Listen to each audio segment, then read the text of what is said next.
wanted to see him perform. And then I finally thought he was ready, and I brought him into New York. When I brought him into New York, first he was very flattered with a protege of Bruno Sammartino. But as time went on, he had a lot of respect and everything else, but he felt he was getting in a hurry to be the big guy, the big time, and he wanted to be there. And he told me that's the protege business, which he was very happy about, but he felt that people would never look at him as the guy because always a protege. Always in your shadow. He was in my shadow, yeah. That's how he really felt that. And so then he said to me, I have an idea, what do you think of this? And I said, what is it? He said, what if you and I wrestle each other in a workout fashion?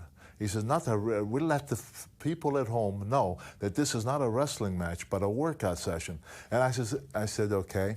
He says, yeah. He says, because what we'll do, he said, he says, Bruno, he said, and he was being very sincere. He says, you're 40 years old, I'm 23, whatever he was at the time. And he said, you know, everybody, when they get older, they lose a step or two. He says, and you know, he says, you're still real good. He's put me over, but he let me know that I lost a step or two. And he says, and he said, and you know, he says, all I want to do, he says, is that when we work out, that I want the picture out there for the fans to see that, wow, this guy may have been a protege, but look, he's outmaneuvering Bruno and so forth and so on. There was only one problem. I told him, I said, well, Larry, I said, I'm not going to go in there and look lousy to make you look good. I said, because I have pride too. Of course. And I said, and I want to, and my biggest thing about the business that bothered me, I wanted to leave the business before people would say, what's he still doing here? Why don't he get out? You know what I mean? I was very concerned about that. I didn't want to be in there when I wasn't welcome anymore. I really didn't. So I would never do anything to make myself intentionally looking too bad. You know, and so that if you remember the famous workout he and I had, absolutely. Well, then you remember everything that happened. I would apply a hold and release. He would apply a hold, break out, all this kind of stuff.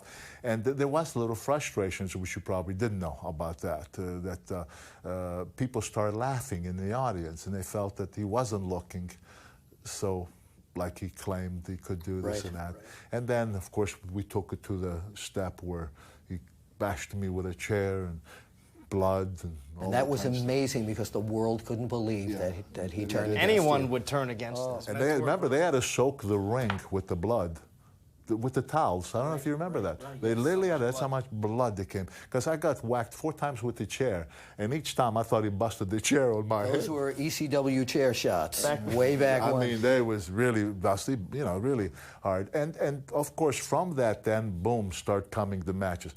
And I have to say something, whether film or not, that is the biggest joke of all. Are we on? Mr. Hulk Hogan took credit for that Shea Stadium. In his book said that me and Zabisco got the credit where he's the one who drew that big. He against Andre the Giant. Yeah.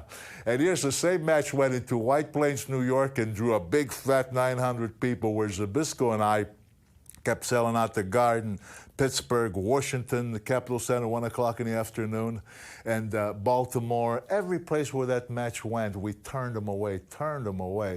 And this guy, at that time, you remember, maybe you don't, and I don't even want to put you in that spot, but at that time, he was no big deal in New York or anything.